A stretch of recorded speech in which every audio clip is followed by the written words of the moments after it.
Welcome to episode 150 of Roll or Die. In the past, when we've had milestones like this, Anton and I have done a bit of a collage and a bit of a looking back over our past episodes. This time around, we thought we would get one of our favorite guests, one of our highest rating guests that we've had on previously, and probably one of the biggest names in Brazilian Jiu-Jitsu in Australia. So for his second time on the show, we introduce John Will. Thanks for joining us, John. Yeah, thank you. Thanks for having me. Awesome, man. Hey, did I see that you've got a Lamozerco coffee machine at home? I have. It's over there. You want to see it? I've seen it. You made a coffee and Yeah. you butchered the milk and all I that, butchered man. the milk. There's shit going everywhere. I've improved. Well, I also have a Lamozerco at home. Like I was bailing out a friend who was going broke. So I ended up with this. I've got a 3-group head, right? This thing's overkill. But my home coffee machine has died. At home. Living on this thing. It takes half an hour to boot up, right? But the thing is, the coffee is amazing, man. You can make it a cafe. Yeah, tell us about your love for coffee, man. How important is it?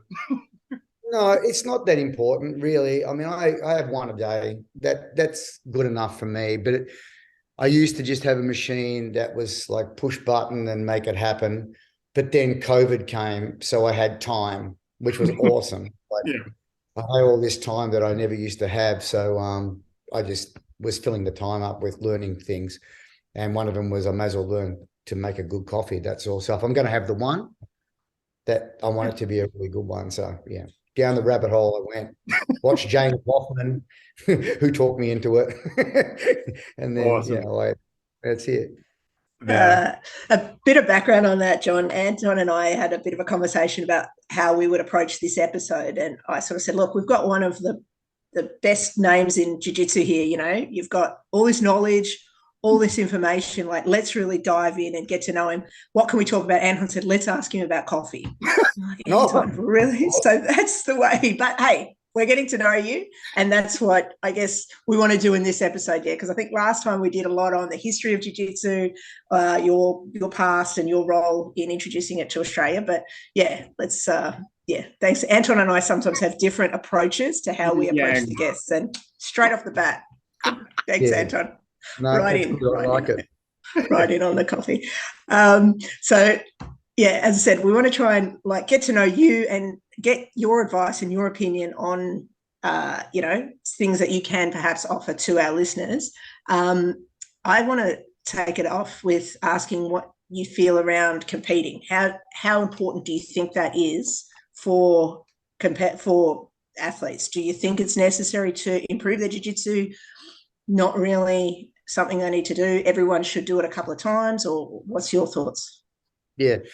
I think that competition, it's certainly inarguable that Brazilian Jiu-Jitsu would not enjoy the development that it has without competition. I mean, competition drives the development in Jiu-Jitsu because we need, like the other end of the spectrum would be LARPing style martial arts, live action role-playing martial arts, which is what I've railed against for 40 years as a martial artist. I mean, I was doing that. I've trained in a lot throughout Southeast Asia and done karate, taekwondo, and a lot of these kind of things. But then the guy would throw a punch and you'd stay there in a frozen state while the guy did his magic bullshit on you, and then you'd fall over.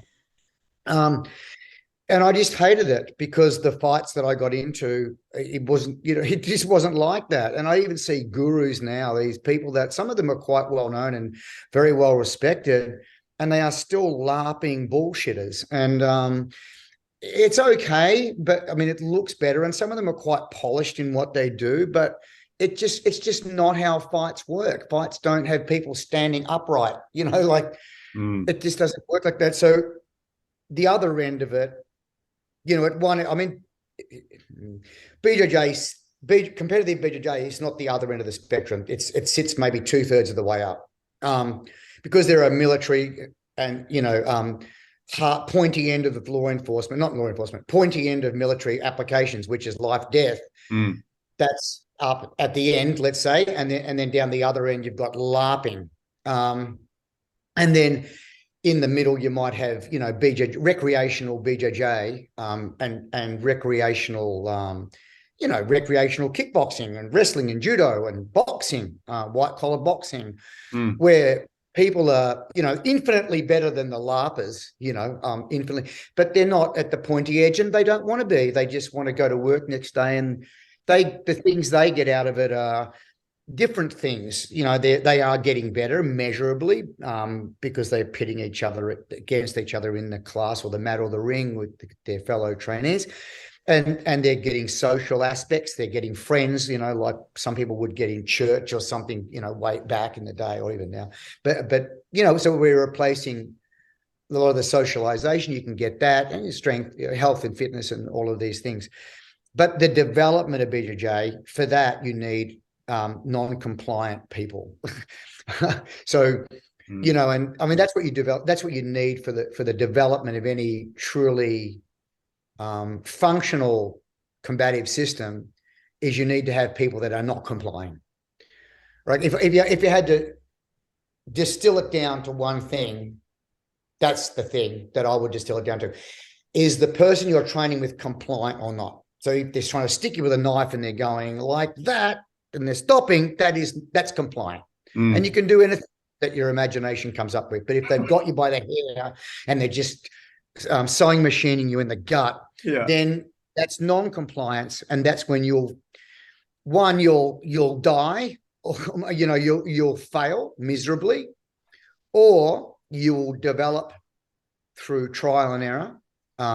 You'll develop strategies that have a better chance of working, let me say. So with BJJ, competition does that, precisely that.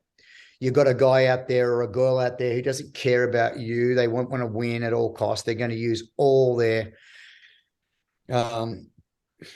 assets, attributes, not just technique, and they're going to try to win. And that forces you to look at the parts of the game that let you down and then improve it. So competition is necessary for the development, but not necessary for the person, at a individual level.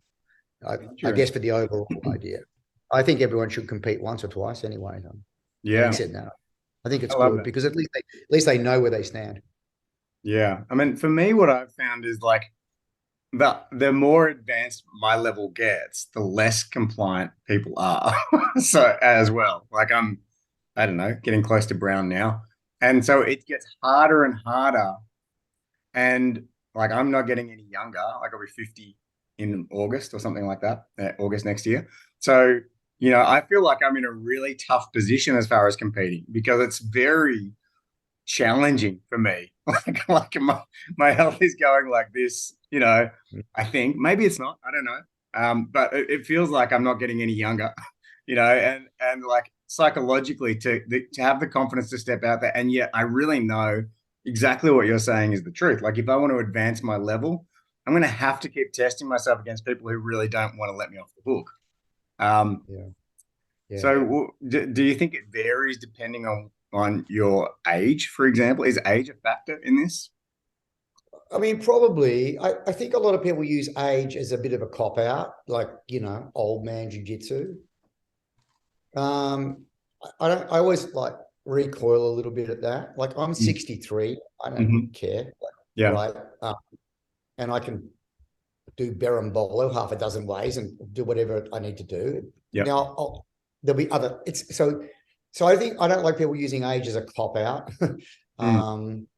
Right. You should be able to do anything. And you should know more. I mean, there's no barrier to that. No. Right. The only thing that changes, I mean, a little bit off topic, but the only thing that changes with age, from my experience, is that injuries take longer to heal. They hang around more. And also, as you get older, there is a cumulative effect of injuries. Like Kim, I saw you had an elbow operation, right? Yeah. And I've had, a couple of elbow operations and 4 or 5 knee operations and knife wound operations and different fucking things. So, wow. And what over time they accumulate. and now I probably need a hip replacement at some point pretty soon. I can still do everything. I mean, you wouldn't know, but I'm limping after 8 o'clock every night, limping my way upstairs and stuff. So that's the thing with age, whereas that doesn't probably happen before 50 or maybe even 60, but after there comes, eventually so you don't pay at 30, you're going to pay at 60, which you might be fine with doing. Like I was fine with doing it. And people go, hey, you can't do that. You know, you better back off because you'll pay later. Like as if I'm going to take that advice. Yeah. Oh, yeah. Oh, no, it happens before 50, John, because when I had my elbow operation, they said the arthritis, the osteoarthritis in there is significant, like really, really severe.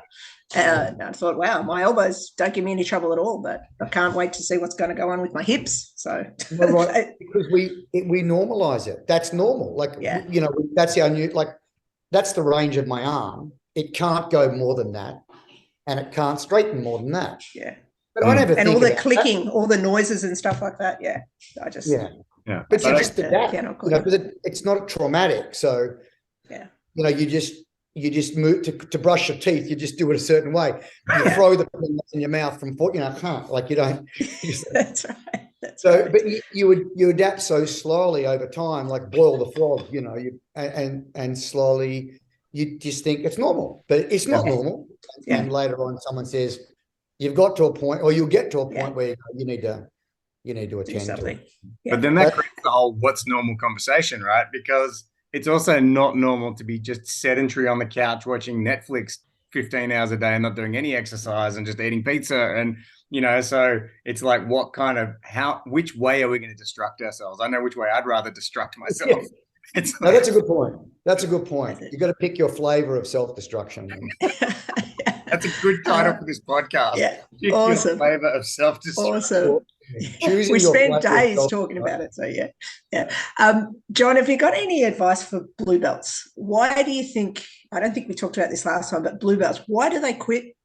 And what advice would you give them when they're on the edge there? I'll start with the advice bit. It depends. Like blue belt used to be something quite different 25 years ago. Nowadays in America, I mean, there are schools where you can get a blue belt in 6 months. It used to be 2 years at least, you know, or 3. So, you know, there's quite a lot of variation in, you know, what people know. I mean, I've had some visiting brown belts that I hope they're not watching this podcast. Everybody watches this. What are you talking about, man? Everybody. And I've gone, oh, man, you don't know what an arm drag to a Russian tie is, to a snap down front headlock, and then get to the side of the turtle and do a reverse rolling crucifix. You don't know what that means. That's insane to me. It'd be like not knowing what a hook is in boxing. So to me, there's a lot of variation. And that's, of course, depends on which school you happen to luck into or fall into. And not only that, but what kind of instructor is in charge of the school.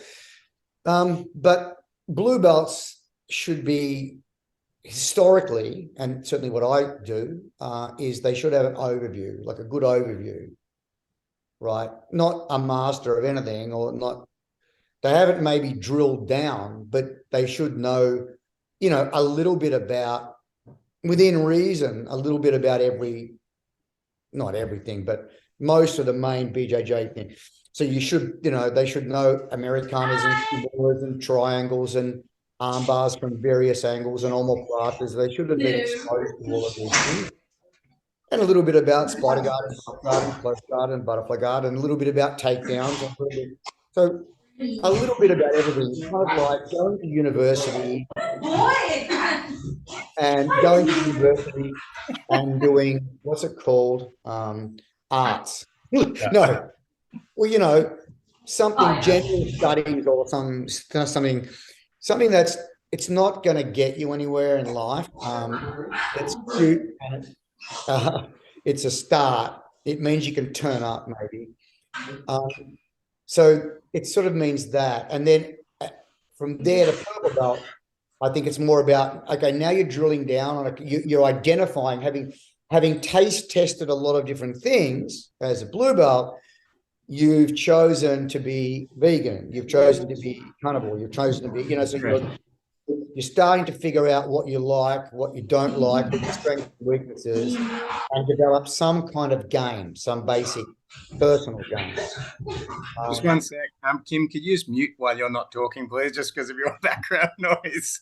Just mute and then unmute when you're going to talk. That's right. Go on, John.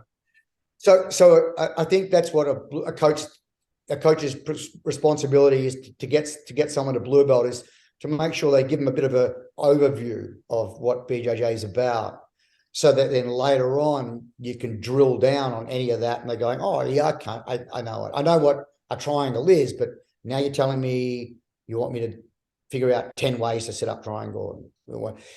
So that's what I think. And I think that as to the second question, which was why do a lot of people quit at purple belt, I think it's quite a mental jump to go from blue to purple, because purple, you're asking them, you're putting a bit of pressure on them to get better, like develop your personal game.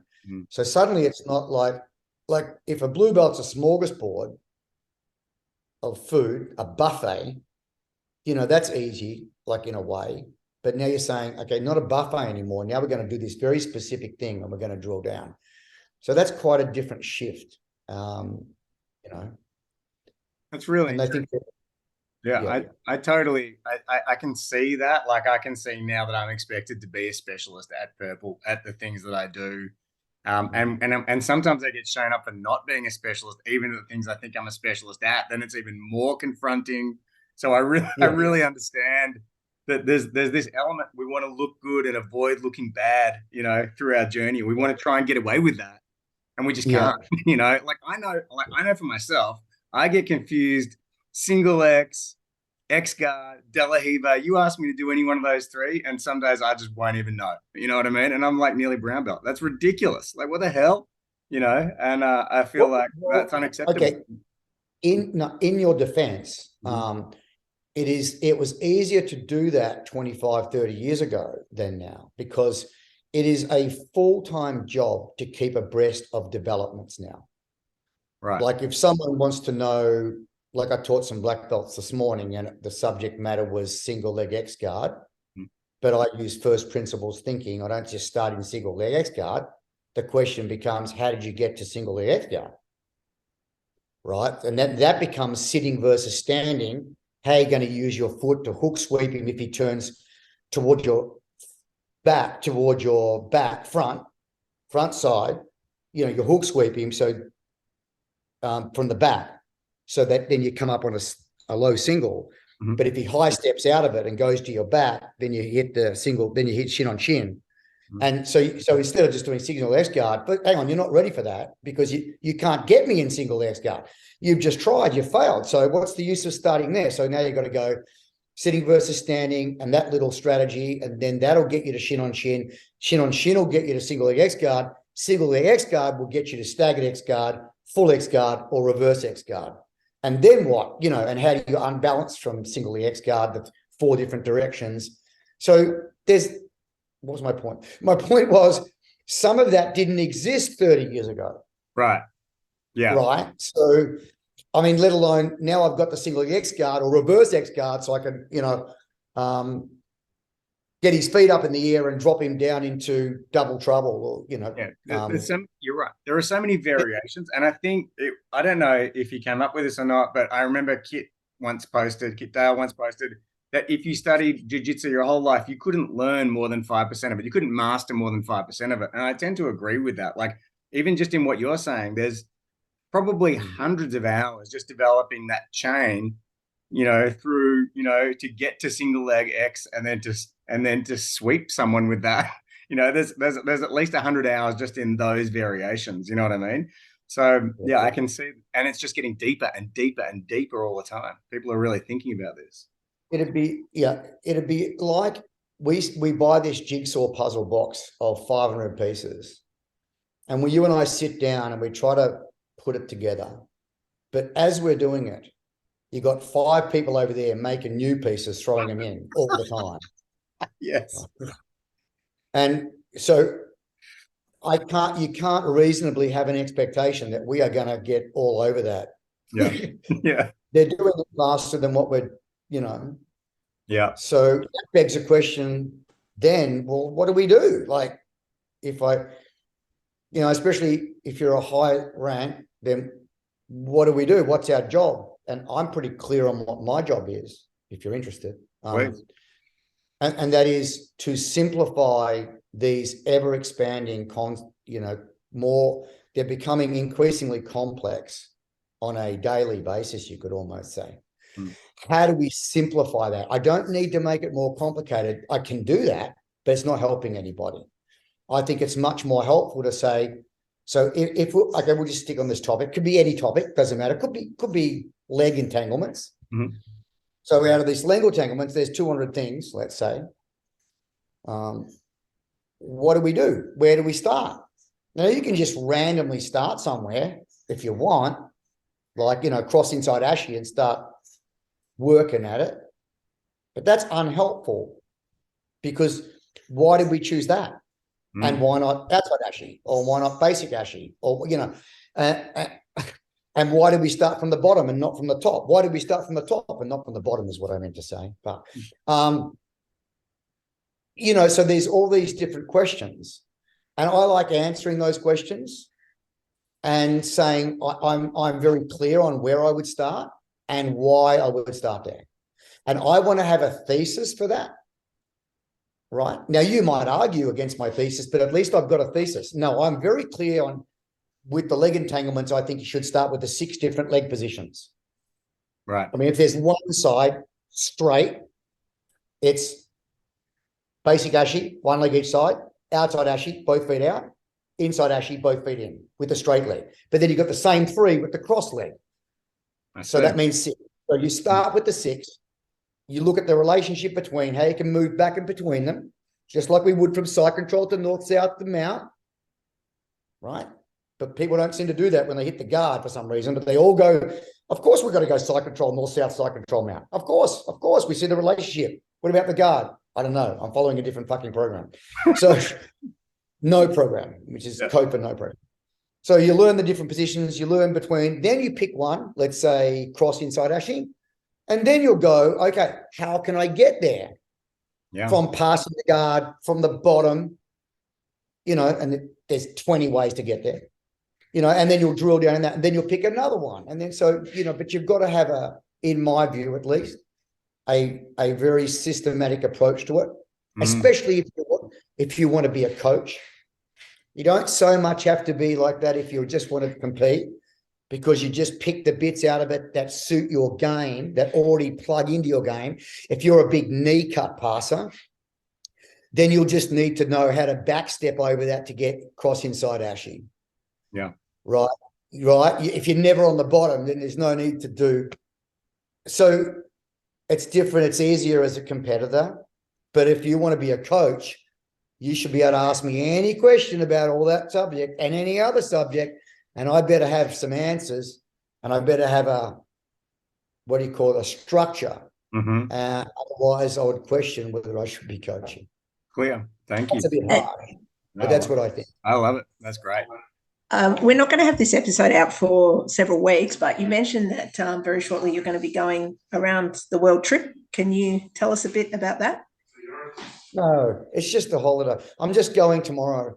We're going to go to the Middle East for a couple of days, and then we're going to go on to New York, see some friends, and then down to San Francisco, see some friends, and then Fiji holiday, get back in the time zone for a week, and then come home. We've got a bit of travel. We'll do a few of those next year. So, your wife's a brown belt, isn't she, as well? Your wife's black belt. Black belt. Now, she got the black just before the last podcast. I forgot. Yeah. My bad. She's a one. That's the kind of prep we do around here, man. She's lucky. So are you guys training while you're away? I will inevitably train. Yeah. That's not the reason for this trip, but I will in New York and then in San Francisco, because my friends the only friends I have are martial arts friends, so they'll all want to go to that. So I'll do that for a couple of hours in the mornings, and then we'll be ice skating apparently. Ice skating in winter. Oh, it's New York. Yeah. That'd be awesome, man.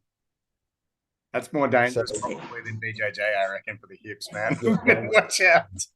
You'll be limping after that. Getting back to the BJJ, John, no gi, there's no doubt that it has sort of elevated jiu-jitsu, especially in the US. What are your thoughts on that, and where do you think the gi fits in? Okay. I think the no-gi is, obviously it's different because the grips are different. But it's also, it does a lot of things, like it's faster. So it's good, it's better for cardio because there's less holding, it's more quick. And because it goes faster, your processing has to be quicker.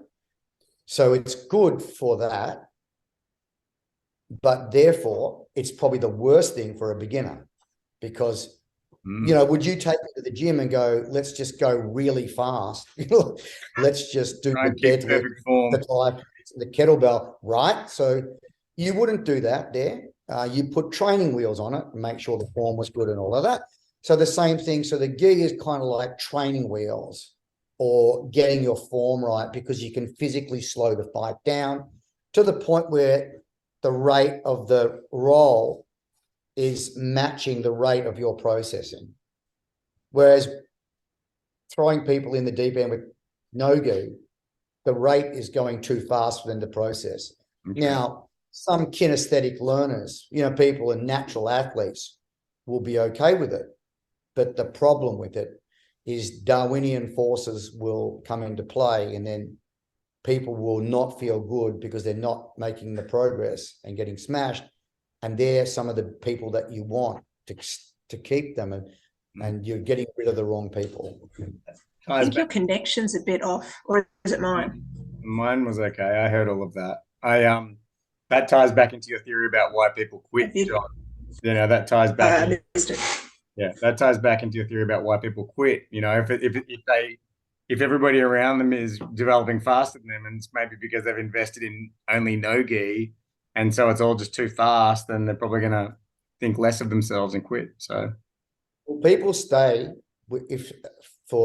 because they have a good relationship with the coach. That relationship's important for their life. Mm-hmm. If that's not there, they're staying because they are making progress. They mightn't care about the relationship, but they can see themselves making progress. Mm. And if that's not working, they're staying because of the social connections they're making with their students, meaning their friends are there in the class. You've got to have at least one of them. So if you haven't got one of them, makes sense. Quit. I heard an MMA, a UFC commentator the other day saying that in MMA, the closed guard is on the way out. Like there's no place for it anymore. It's like open guard because you want to be getting back to your feet. And like, I'm not, on this spectrum you're talking about in the beginning of the show, it's like, obviously there's, there's the funny martial arts. And then at the extreme, you've got like military combat. And then you've got BJJ, and MMA is in between those two, right? It's kind of like somewhere in between those. So what do you think the impact of the closed guard being on the way out in MMA will be on BJJ? Do you think that will impact BJJ? It's a good question. I'm not sure about that. I actually heard that the closed guard was coming back in BJJ. I don't know. I guess it depends who you talk to, doesn't it? There's different schools of thought for everyone. A very common approach, now maybe not at the best level, but a very common approach in MMA is kind of like just pick the eyes out of BJJ, like pick what I need out of BJJ for the game I currently have in MMA. So what bits of BJJ can I use now, given that I fight this way? And that's the short-term approach. That's not the long-term approach. The long-term approach is I need to do some work that matches my game right now because I'm fighting in 3 months, sure. But am I thinking 3 to 5 years down the track when I'm learning things now that aren't going to work for me for another couple of years? And most people just don't, martial artists, they don't tend to think that way. They just don't. They very short term. I mean, if you ask them all, what's your self-managed super fund like? They go, what? Like, they're just not thinking about it. They'll wait till it turns up, and then it's too late, and they can just die. Yeah. Amazing. So, you know, you got to, like, if someone comes to my school and joins up, like on the introductory class, which we have twice a week, there's three things that I'm doing in that introductory class. One, I'm preparing them for my BJJ class, which might be things that they don't understand. They don't know why I need to open someone's guard. What am I doing that for? Aren't I already winning? They mightn't have seen a UFC. They mightn't know anything. So it doesn't make sense to them. But I'm saying these 4 or 5 drills that you're doing here, they're not going to, some of it will make sense, but it's not going to all make sense, because I've chosen to teach that to prepare you for what's coming 3 or 4 months from now. That's one part. The second part is I'm going to teach you something that's going to work on the way to your car tonight. On the way to your car, when someone smacks you in the face, I live in Geelong, then you are going to cover up, come in there, clinch, headbutt the guy into the center of the planet, mount on top. And I'm going to teach you something that's going to get you, so that it requires no imagination to see why I'm teaching it. They'll get a crash course in covering up against people throwing 50 shots at them, smack the guy into a wall, get an underhook, do a knee tap takedown, and then kick him in the head, and then back off. And they will learn all this in 5 minutes and viscerally experience it both ends. They go to their car, they're going to do it. I've had people do this shit in the parking lot across my car over the years. They learned it 8 minutes ago.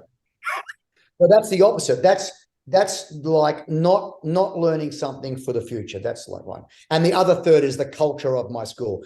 I'm teaching you how to learn. I'm teaching you how to learn, process, catalog information in your head, teaching you how to make connections between things. I'm teaching you how to learn. So I teach them how to learn, teach them something that they're going to use in 8 minutes time, maybe outside, and then teach them something for the long term.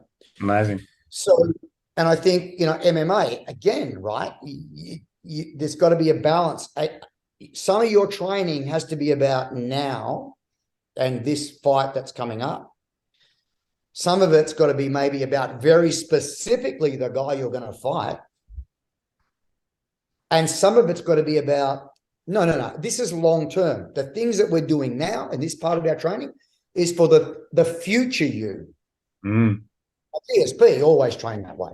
Yeah. Always worked on stuff that he couldn't make work at that level, but he made it work later on. Yeah. So there's a bit of that. So as opposed to the question closed guard is, I think you're going to need it, but there's different kinds of closed guard. I mean, actually, one of my friends in New York I'm going to see in 4 or 5 days is a guy called Rene Dreyfus. He's really developed what's called the rat guard. The rat guard is specifically designed, closed guard for MMA. That's his whole thing. He's put 10 years into it. He's really good at it. Awesome. Interesting. Just to stop you there, John. Sorry, I hate to do it. We've got only 3 minutes left. Wow. And that went really fast. Just any final words for our listeners? Any parting thoughts? On what subject? You got to know. Just anything. just to wrap it up as best you can in 2 minutes 40. Right. People set new goals for themselves with New Year's. New Year's coming up, and I think you want to keep your goals fuzzy. Meaning that if you have a very specific goal and you're on your way to that goal, because you're locked into it, then you don't tend to focus on the process and the steps to get to the goal. You're too focused on the goal. And also goal setting, keeping my eye on the goal, I miss opportunities that are even better in other directions. Wow.